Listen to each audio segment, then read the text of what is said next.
PSG pressiona o Palmeiras por Eduardo Conceição. Tem gente propondo a troca do Alan pelo Luiz Henrique do Zenit, eu vou dar minha opinião.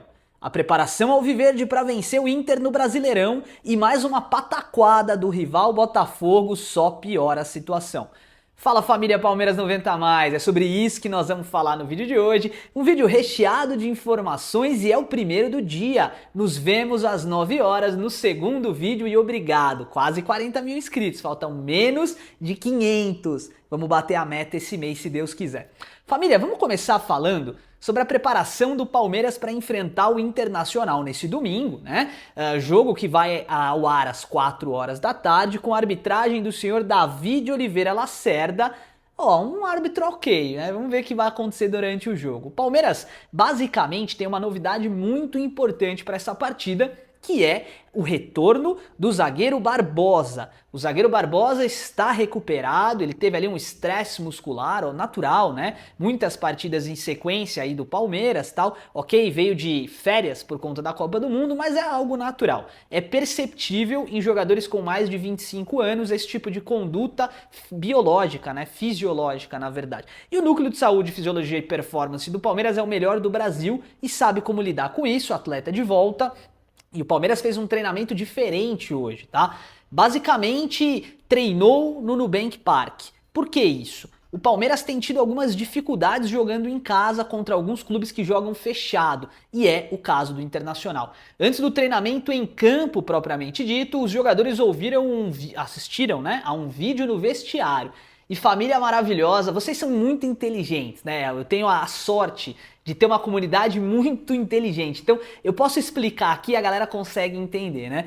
Esse tipo de vídeo é o tipo de coisa muito mais estratégica, principalmente do ponto de vista mental, do que propriamente em campo, né? No campo, é jogo de futebol, velho. Não adianta, é 1 contra 1, é tabelar, é aquilo que a gente tá acostumado. Mas mentalmente, quando você já conhece o seu adversário, o Palmeiras analisou o Inter minuciosamente, detalhes, tá? E aí, atrelou esses detalhes, principalmente utilizando inteligência artificial, que o Palmeiras usa muito, né? Com as situações de jogo para enfrentar o adversário. Então eu sei, no campo, 11 contra 11, meu irmão, não tem choro nem vela. Entretanto, é muito mais inteligente você entrar no campo sabendo como marcar o jogador que você vai ter que marcar, sabendo como driblar o atleta que você vai ser marcado, né? Por quem você vai ser marcado, quais são os pontos fortes e fracos do adversário. Bom, depois disso, movimentações e posicionamentos táticos e outros aspectos do jogo em campo para fazer o Palmeiras conseguir furar defesa. O Internacional deve vir recuado para enfrentar o Palmeiras, outro adversário que vai jogar igual o Atlético Mineiro. Visão aberta para essa partida é o detalhe. Família, vamos falar agora uma situação muito importante envolvendo o nosso querido Eduardo Conceição. Trata-se da atual principal joia da cria da academia, né, que o Palmeiras tem à disposição aí no elenco profissional. Um atleta realmente que chamou a atenção do mundo inteiro. O Paris Saint-Germain, há 1 ano atrás, fez uma brincadeira ali, né? Porque eu chamo de brincadeira porque não dá nem para levar em consideração, né? Uma sondagem pelo jogador na casa de 10, 15 milhões de euros, tá? E aí o Palmeiras, obviamente, fechou as portas, né? Não tá precisando dessa grana nesse momento. Agora os caras voltaram, né? E a informação que pauta-se, né, na imprensa francesa é de que eles vão ofertar de 30 a 40 milhões de euros pelo jogador. Aí é o que o Botafogo queria pelo Danilo, né? Aliás, já já a gente vai falar de uma boa do Botafogo aí também. Mas bom, eu acho pouco dinheiro, tá? O euro tá cotado hoje a 5,85, o euro comercial, né? Que é o que manda na parte de transação financeira. R$ 5,85 vai dar mais ou menos aí uns 234 milhões se o Palmeiras vendê-lo a 40 milhões de euros. 234 milhões de reais pelo Eduardo Conceição não é o que o Palmeiras está buscando. É um jogador que vai valer na casa de 300, 350, tá? Lembrem que a inflação de quando o Palmeiras vendeu, por exemplo, o Estevão até agora, a inflação aumentou. O valor de mercado dos jogadores aumentou. O Real Madrid acabou de gastar 800 milhões de reais no Ian Diomandé, né? Morgan Rogers indo para o Chelsea por 800 milhões de reais. Então o mercado ele flutua, né, com base na inflação.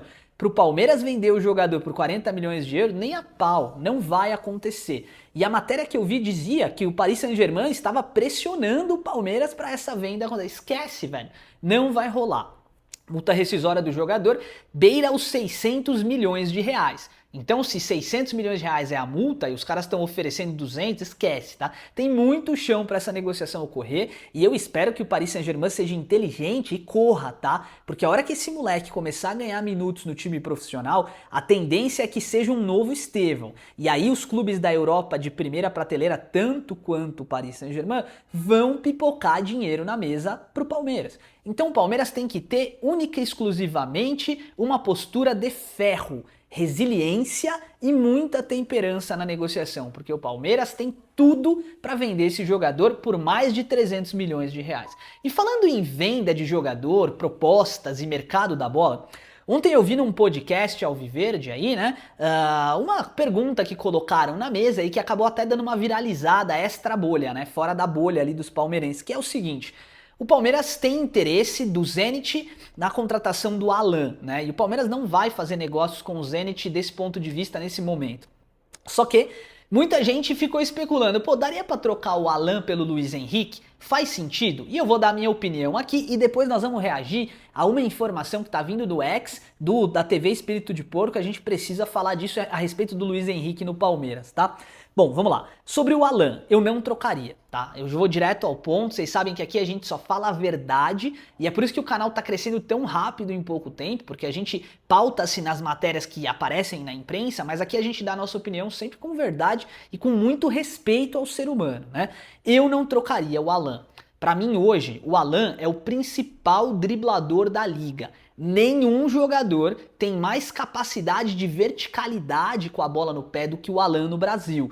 Eu acho, inclusive, que o Alan merece uma oportunidade na seleção brasileira. Eu sei, por lá tem o próprio Luiz Henrique, tem Estevão, tem uma série de grandes jogadores que podem ocupar a camisa titular da amarelinha. Beleza, perfeito. Mas vamos aos números. Alan hoje é o principal driblador da liga. Ele dribla os adversários 2, 3 de uma vez. E ele é muito vertical, não é aquele drible carretilha para trás, entende? É o drible focando o gol, é o drible focando a assistência. Além de tudo isso, o Alan tem uma humildade absurda, ou seja, ele aceita ser corrigido e entende que é jovem e que tem muito para ser lapidado. E somado a todos esses conceitos, o Alan encaixa-se perfeitamente no time do Abel Ferreira. Então não. Eu não venderia, eu não trocaria o Alan pelo Luiz Henrique. Entretanto, tem uma informação aqui da TV Espírito de Porco. Vem aqui comigo pro X que a gente vai conversar sobre isso. Bom, família, então aqui no X a gente pode ver a matéria, né, da TV Espírito de Porco dizendo o seguinte, ó. Até o momento, né, não tenho nenhuma informação se o Palmeiras tá ou não tá atrás do Luiz Henrique. Entretanto, trago uma curiosidade. A família e a esposa do Luiz Henrique são de Jundiaí. Logística ótima para aproximar todo mundo novamente, hein? E até aí, beleza. É só uma especulação de mercado, dando a entender que o jogador ele tem família, a esposa, né, dele tem família aqui em São Paulo e que poderia dar tudo certo, né? Caso o Palmeiras tentasse alguma coisa. Mas depois ele posta o seguinte, ó.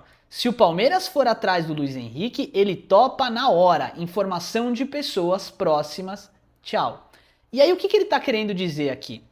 Que o Luiz Henrique, ele é um jogador que gostaria de vestir a camisa do Palmeiras. Verdade? Não é verdade? Eu não posso te afirmar aqui. O que eu posso te afirmar é o seguinte: a negociação do cara com o Flamengo melou. Ele não tem mercado para a Europa relevante. Ele não vai sair do Zenit para ir para uma Lazio da vida, né? E também ele não tá muito feliz na Rússia. Não deve ser muito agradável ficar por lá por muitos anos assim. Será?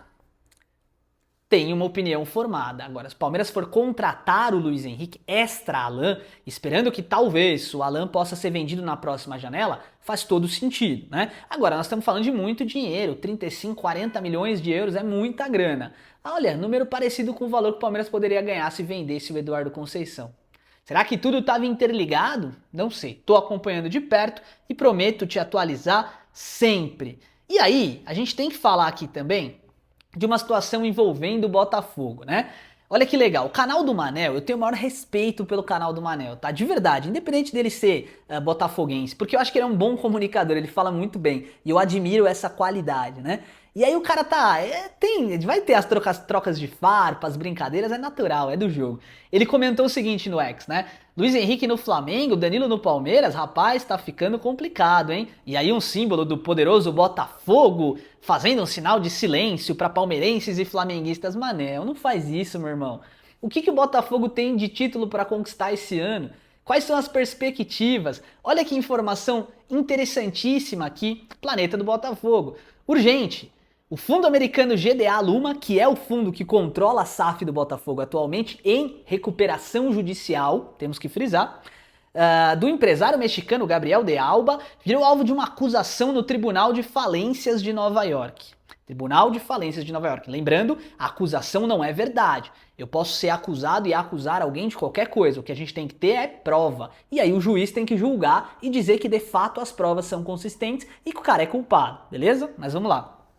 O administrador judicial da financeira colombiana Credivalores protocolou uma ação acusando a GDA, em dobradinha com os fundos Gramercy e Acon, de comandar uma fraude de 40 milhões de dólares para esvaziar a empresa enquanto ela estava em recuperação judicial. Ou seja, tira esses 40 milhões de dólares daqui de alguma maneira, que eu vou entrar em recuperação judicial para poder ganhar os benefícios que a recuperação judicial traz.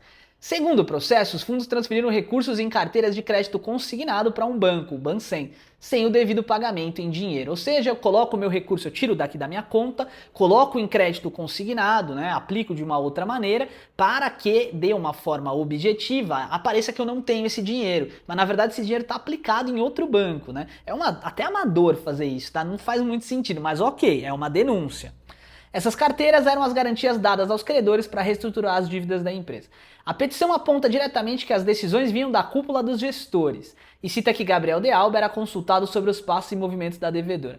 A ação pede a anulação das operações, a devolução milionária dos ativos e a responsabilização pessoal dos gestores e seus fundos por violação do dever fiduciário e fraude aos credores do EUA.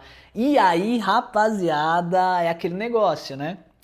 Se de fato for constatado, e nos Estados Unidos esse tipo de coisa é levado muito a sério, que punição será que os caras vão ter? E aí volta aquela pergunta inicial, por que eles não venderam o Danilo pro Palmeiras? Cara, que frescuralhada que eles tiveram, né?